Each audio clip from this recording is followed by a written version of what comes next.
W5. They just see a fat, lazy slob. When the urge to eat becomes unstoppable. He lives and breathes food. He talks about it all the time. It's a shame to yourself. Like, it's almost like I'm hiding from myself. Your mom is scared you're gonna die. I know, so am I. And Dryden workers were poisoned by chemicals. laboring in a potentially dangerous atmosphere. I hate that mill. I curse it. We're not satisfied with the safety. You could either quit or go back to work. Here is Avery Haynes. Welcome to W5. Imagine being addicted to something that we all need to survive, food. It's a controversial concept and isn't widely accepted in mainstream scientific circles, but the theory that some people might actually have a physical addiction to food is gaining ground. We follow one man's plight to save his own life from his uncontrollable urges.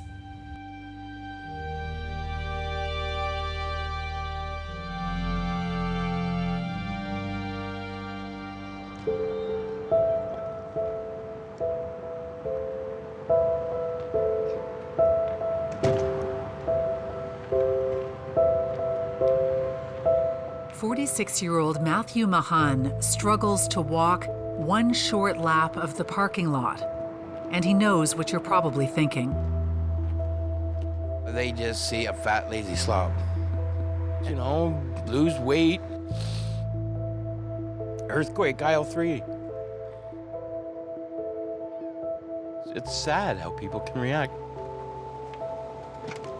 That's why I don't go out. Hide in there. In there is the tiny motel room in southwestern Ontario that Matthew calls both his home and his prison. The rare times he has left has been by ambulance. Matthew has been hospitalized a half dozen times in recent years. The last time I was in the hospital, all my organs were shutting down. My lungs, my heart, my kidneys, my liver, everything. We're saying, sayonara, Slim, we're out of here. We're done. You're working us overtime too much, buddy. And how many times is my body gonna go through that? Your mom is scared you're gonna die. I know, so am I. I told my mom I'm not gonna make 50. I'm 46. She didn't like to hear it, but sometimes the truth's hard to hear. Another truth that's hard to hear, the staggeringly high number when Matthew's weight was measured. They weigh you and say 760 pounds. What are you thinking?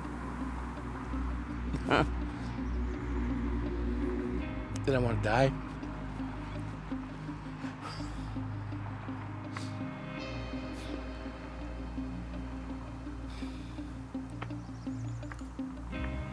Who wants to be that big? 760 pounds. A weight Matthew blames not on lack of willpower, but on an emotional and physical addiction to food.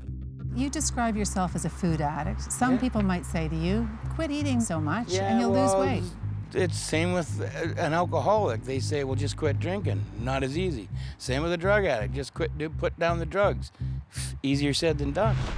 Matthew had always been larger than the average kid, but in his teens, his eating spiraled out of control. Was there one specific incident that made you realize this isn't healthy and it's an addiction? When I reached 200 pounds when I was back in high school and everybody'd be pointing and laughing, that's when I started going on diets. Told myself at 250 I wouldn't reach 4. It may sound like an excuse, but food addiction is increasingly being raised as a potential contributor to North America's obesity epidemic. In the U.S., 74% of Americans are considered overweight or obese. Here in Canada, the number is slightly lower, but still an alarming 63%. Could it be that some of those who are struggling to lose the weight they know could kill them are actually addicted to food? It's not yet accepted as a formal diagnosis, but there is a growing body of evidence that suggests it may be possible. This MRI is the brain of a person who is deemed to have a food addiction. The reward centers of the brain light up when they're eating high sugar, high fat, processed and fast foods, the very same as the scans of addicts on drugs. It's like a euphoria high. It's just like I shot up with a big hit of heroin. It feels like a high. A heroin high. Just like I would do if I were doing a hit of heroin. I'd sit back in my chair, do the hit, and then sit back and enjoy it. I do the same thing with food. Matthew knows what he's talking about when it comes to heroin. He was addicted for 14 years, and when he quit cold turkey, he transferred his addiction from drugs to food. Which is more difficult for you, the food or the heroin? Food, you gotta eat food to live. I didn't have to have heroin to live. Like with any addiction, Matthew has his drug of choice. Any kind of cheesecake ice cream is the one thing that'll get me to run through a cement wall to get at. That's my addiction to food, is desserts. Because you've had a heroin addiction, you know what it is like to need heroin. Yeah. Do you have that same? It's not where I'm sitting there going through the withdrawals or shakes or the stomach aches. It's the type of an addiction where I'm killing myself slowly. With the stigma of his size and the sheer challenge of even putting one foot in front of the other, Matthew's life has become very small.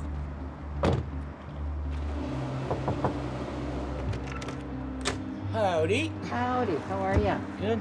His mother, Debbie, is one of his few visitors. What have you seen Matthew do that shows you that this is an addiction the way that drug addiction or alcohol addiction is?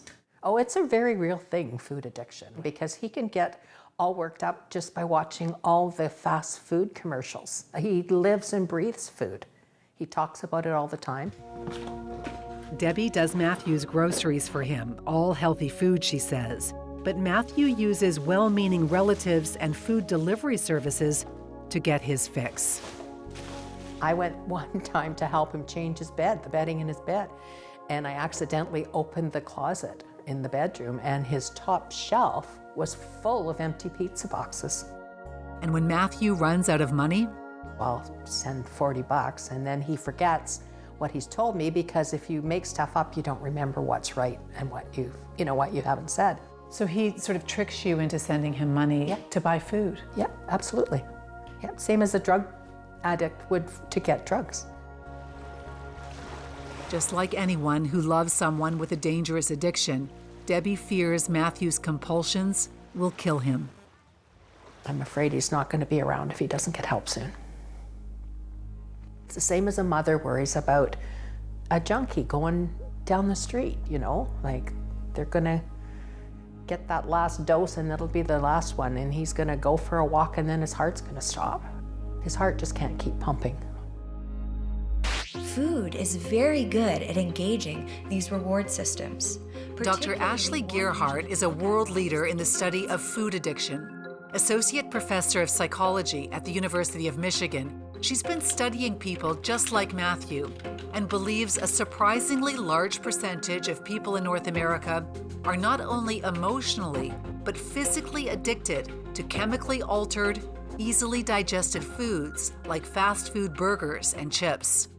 You've actually developed a system to try to figure out and identify people who have a food addiction. How does it work? We really looked at the literature for how do we diagnose any other addiction.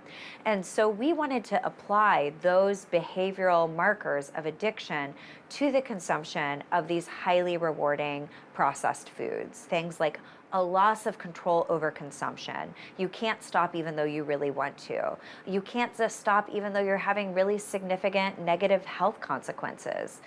Even if you do stop, you have a tendency to relapse. Dr. Gearhart's research suggests food addiction is a larger problem than alcoholism. 90% of people drink alcohol at some point in their lifetime. 10% of those people actually develop an addictive response to that alcohol. And we're seeing the same thing is true with these foods, that we're seeing it's about 15% of people in the United States is our current estimate. You're saying that 15% of the people in North America actually have a food addiction? Our current estimates, when we look at the clinical diagnostic threshold for food addiction as we measure it, 15% of individuals are meeting that. Matthew believes he's in that 15%, and his drug is constantly accessible. If I have money, I'll order a nice big burger and an appetizer from the Queens, and then I'll order one of those flatbed pizzas and an ice cream from Pizza Hut, because you can order the Haagen-Dazs ice cream from there. You can't get it anywhere else. Then there's all this food in the house, and what do you do when there's food in the house? You get excited and you eat it. Okay. Love you. Love you too, Mom. You've seen Matt as somebody who's addicted to drugs and as somebody who's addicted to food. What scares you more? At this point, the food. I have him text me every day and say, "Morning, Mom." So I know that he's there. Like, his heart could stop at any time. He has stage 4 heart disease. Coming up, Doesn't matter what stands in your way, you gotta have it. when hunger gives way to compulsion, It doesn't matter who you hurt, in your way, you're gonna get it. when W5 continues.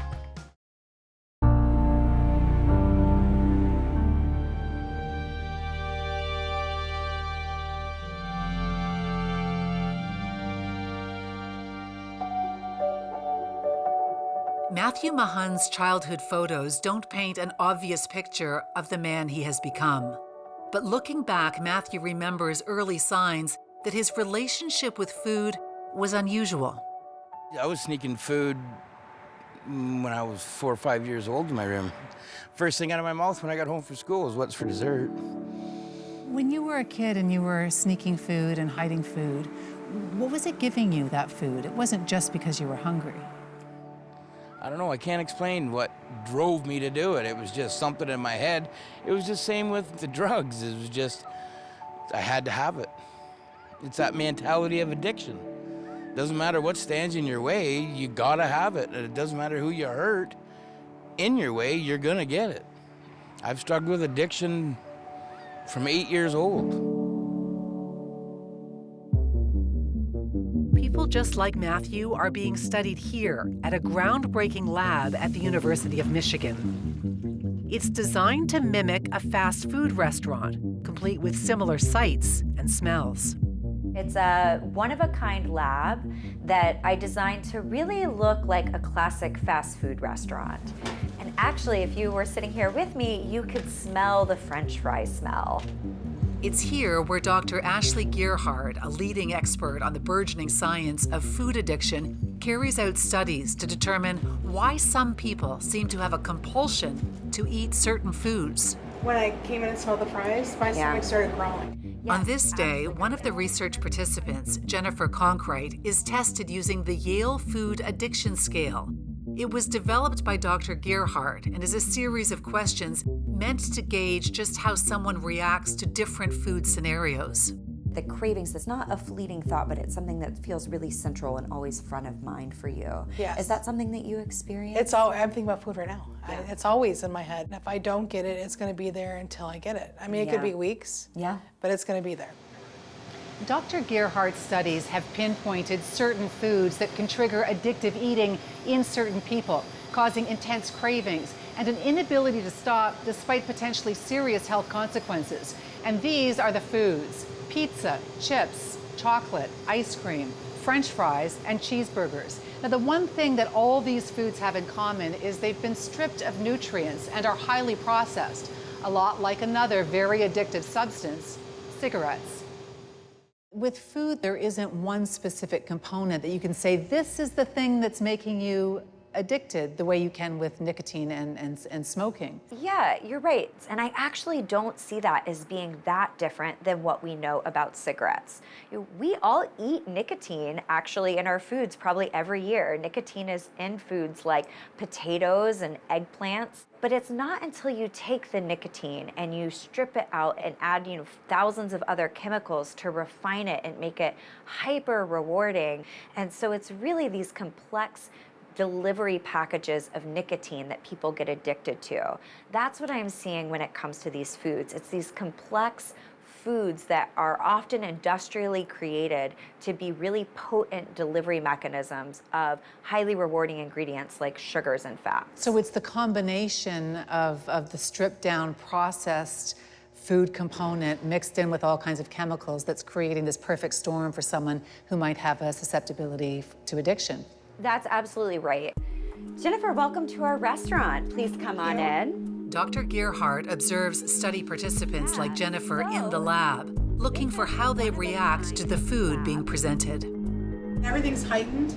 Like the walls seem lighter and everything just seems so vivid. Yes. Like really like everything just seems very awesome right now. Yes, and it's one of the things that we also see is that the reward systems in the brain and the hunger systems of the brain, they're so intertwined. Jennifer knows all too well that these foods can harm her and tells us about the exhausting calculations she makes to deal with her addiction. How do you react to a hamburger and fries differently to someone who doesn't have an addiction? First thing I do is I have like a weird anxiety with it because I know everything that's in there. I already know all the nutrition values. I know how bad it really is. So I try, in my mind, I've already tried to like work things out with myself. Like it's okay to have the burger, but not the fries. So before anybody's just sitting down to like just eat, I've already had this in my brain, like the different ways I could eat this. And just like Matthew, Jennifer goes to great lengths to hide her addiction. It's a shame to yourself. Like it's almost like I'm hiding from myself. I will tend to put food on my personal credit cards so that no, my husband can't see it. And sometimes if I'm gonna eat something from fast food, I'll eat alone in my car so people can't see me. I don't want anybody to see. Dr. Gearhart's research with Jennifer and others like her is breaking new ground. But not everyone in the scientific community agrees that food addiction is a diagnosable illness. Hey guys. Hey. Dr. Kevin Hall is a senior investigator at the National Institutes of Health in Maryland. His lab studies how metabolism and the brain adapt to changes to diet and physical activity. His experiments aim to better understand the mechanisms that regulate body composition. I think the concept is certainly very interesting to many of us in the field, but the degree to which it explains, for example, obesity has been much debated. When you're looking at the obesity epidemic that exists in North America, what are the causes that you see? And how does food addiction fit into that? I think that even folks who would think that food addiction is definitely a real phenomenon that affects individual people, it's probably not responsible for the dramatic increase in obesity prevalence that we've seen over the past several decades. Still, he doesn't rule out the possibility that what people like Matthew and Jennifer experience is very real to them. When Matthew talks about food and eating food, he goes into this almost rapture. Yeah, and I don't doubt that that's exactly how he feels and that he makes that connection, and there very well may be an addiction component in that individual case. I guess the question is, what aspect about foods are giving rise to those kinds of changes in his brain, for example, and how generalizable is that to explain the situation that we all find ourselves in? The question of our food environment, the endless availability of low-cost, high-calorie food, is one thing the researchers agree has changed the way we interact with food, addiction or not. It's not by accident and can be traced to the tobacco industry. The controversy really reminds me of the controversy around tobacco products. You wouldn't get intoxicated. People weren't overdosing on cigarettes. And when people found they were having health issues and wanted to quit, they found that they couldn't, even though they really, really wanted to. So when I look at these, ultra-processed foods that are engineered and designed to be highly rewarding and to hook you, they are very powerful. They're very rewarding. They increase pleasure, and they're contributing to around 500,000, preventable cases of death every year. We know that the tobacco industry denied that there was any addictive components to smoking for a long time. Are you saying that the fast food industry, that this concept of food addiction is in the early stages of where tobacco was back in the day? I would say that that is probably where we're heading. We know that the tobacco industry targeted children and adolescents a lot for their products. That's even more concerning in the context of ultra-processed junk foods, which play a key role or a major source of calories for most children in the modern food environment. Dr. Gearhart has found that, like with drugs of abuse, people can develop a tolerance to these ultra-processed foods, meaning they need more and more to get their fix. These foods, they're also engineered in a way that makes it less likely that they trigger our satiety signals. We don't actually get the sense that we're full, so we keep eating. Exactly. We're getting these fast reward responses that tell us to keep putting it, keep eating more. Oh, I want it, it smells good, I'm craving it. But that signal that's saying you're full, you've had enough, these foods don't do as good of a job of triggering that. And so it really sets people up to overeat. Jennifer is now getting help through counseling and a nutritionalist, but she knows all too well the struggle of living in a food environment where her drug of choice is everywhere. When Dr. Gearhart looked at you and said, "You have a food addiction," what was your first reaction? I wasn't in shock. I think I knew it the whole time. I think I've known it for quite a while, because I can't stop. Back in the Ontario beach town of Southampton, Matthew Mahan does not have access to studies and supports. There's some for people who are bulimic, for people who are anorexic, gambling, sex, drugs, alcohol. I have yet to find something out there for food addiction. Still, he's doing what he can while he searches for help. Getting up from a chair and going to my bathroom back and forth all day isn't gonna do for me. I at least gotta make a pass around or two around this parking lot, or I gotta sweat once or twice a day, or it's not gonna do nothing for me. But in this heat, it is dangerous for me. I mean, I guess even just physically to carry that much weight. Exactly. Just think, pick up a set of barbells worth 400 pounds and walk down to that street. I bet you won't be able to walk back up. Matthew has recently moved out of the motel he called home. After 3 years on an affordable housing waitlist, he's just landed a new wheelchair-accessible apartment. He still, though, has not been able to access any support for his eating addiction.